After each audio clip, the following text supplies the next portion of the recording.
Now, the rest of the story. Welcome back, everybody, all my loyal viewers.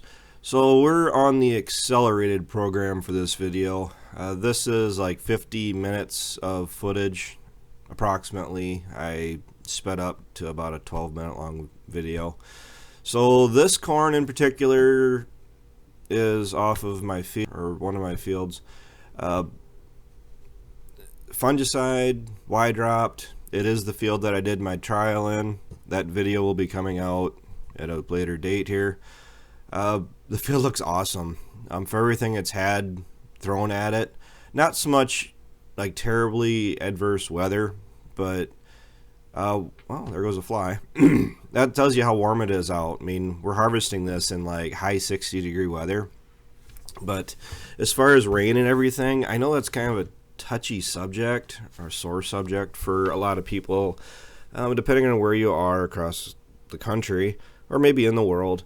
And for us this year, and I would say last year also, we were getting rain when we needed it. And what I mean by that is we weren't getting rain consistently every other day. You know, the kind of rains that makes a hay farmer pull his hair out. We were getting rain about every week. I mean, not huge amounts. I mean, a quarter of an inch, half an inch. I think we had a couple 1-inch rains in there. And, you know, I'm grateful for that. I mean, that's pretty much how I always say how I would want the rain to come is every Sunday. If I had it my way, I would have it rain every Sunday. Don't generally work that hard on Sundays anyway, at least during the summer. And I'm perfectly fine sitting in the house watching it rain out the window, playing with the kids. I'm all for it.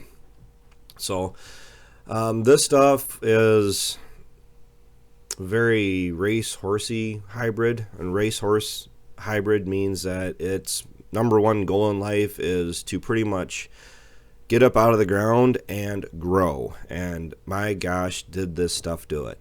And I've heard different yield contests, people that, you know, are going for top yields. A lot of them that you see and hear get high yields. I'm finishing lunch. They usually say that, well, how did you know that this is going to be a good crop? Well, when it came out of the ground.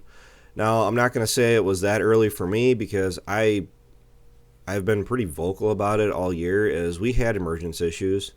And for those of you who are wondering, we got Dale in the 46. Dad is in the 82. You can see him in the back down by the semi. So we've had Dale helping a bit more. You've heard me talk about him. I don't know if you've seen him a whole lot making hay this summer. He was helping haul bales in, and he's been a huge help pretty much every time he's been here. And just on a chance coincidence, I asked him, hey, would you be interested in running grain cart? Because the 7600 is down. I should have that back in a few days. I'm going to call him today and see at least they got the parts.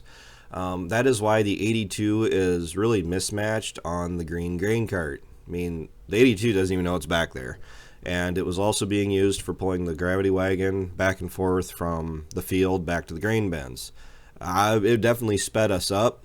I mean, I obviously did not have to shift down at all hauling that 500 bushel wagon with the 82 back home. I mean, 22 to 26 miles an hour without having to hit the shifting lever is nice. With 76 going down, I originally planned to put the 76 on the green cart, park it, and then just use the 46, and then we wouldn't have needed the extra person. But if the extra person is available, not trying to, you know, capitalize on Dale being willing to help, but it does make it a lot simpler to have two people run both machines. Now, my next question is, and thing I've been wondering is, I don't really know how crazy I am about putting the 76 on that green cart and trying to get around the field with it like we are with the 82, because the 76 most certainly knows that that cart is behind it.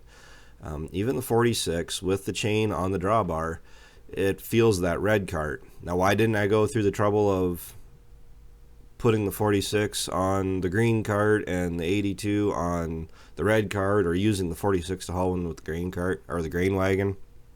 It just wasn't worth it. The 46 is handling that red cart just fine. Like I said, you see a little bit of that drawbar flex, but that's why I got the chain on it supporting it. So to be honest, it doesn't need to be switched around.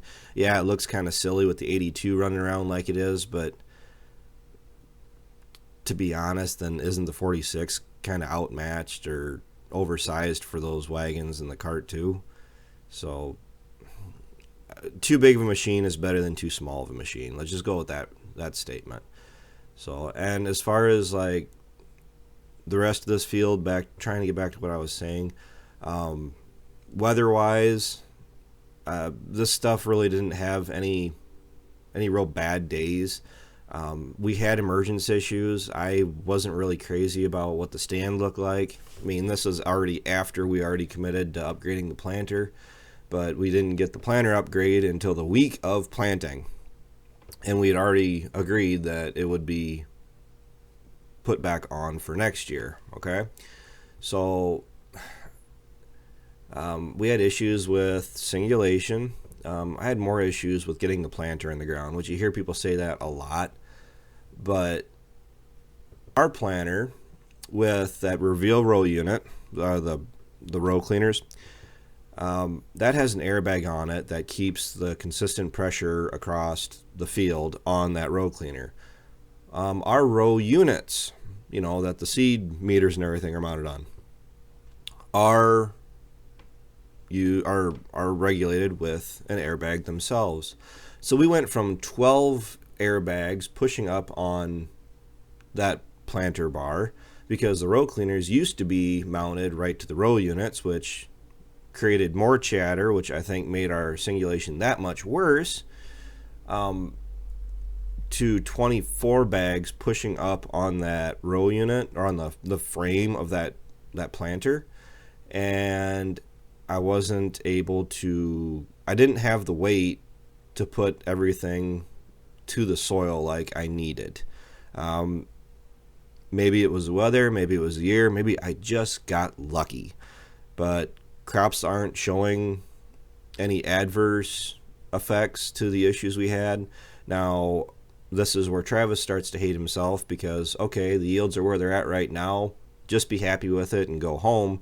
Where would we be if we had that planter set up properly with all the electronic fun stuff and had a year like this? Would yield have been 20, 30 bushels better than what it is? Because that is kind of how it was advertised to me, that we were going to be seeing good yields like we are now, and we'll be disappointed with the yields we're seeing now because we know it could do better. So there's a lot to be said for being able to get every plant at the same depth, the same distance apart, all the way across the field. So for us, like you heard me say, doing the row units, the new row cleaners separate from the actual seed units, did a better job moving residue and cleaning the rows out. It has that wheel on it that helps kind of firm the soil, not pack the soil, ahead of the row unit, so it makes it a smoother path ahead of the seed disc openers and the gauge wheels, so they're not bumping up and down so much, because we are, up until this next year, we are using finger pickups. We'll be switching to vacuum next year. Well, you get some of that chatter out, you don't lose the seed out of your fingers. Going through and putting the wave on each of the row units, well, the wave follows behind the seed tube, follows the seed trench, and it's like a single one mold board plow.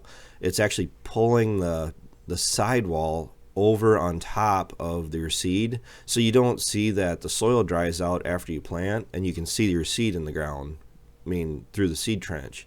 That was another big improvement over what we had before with just the seed firmers and putting the liquid on it from like directly on the seed, where the wave is set up where it's actually putting the liquid down a 1/4 inch away from the seed.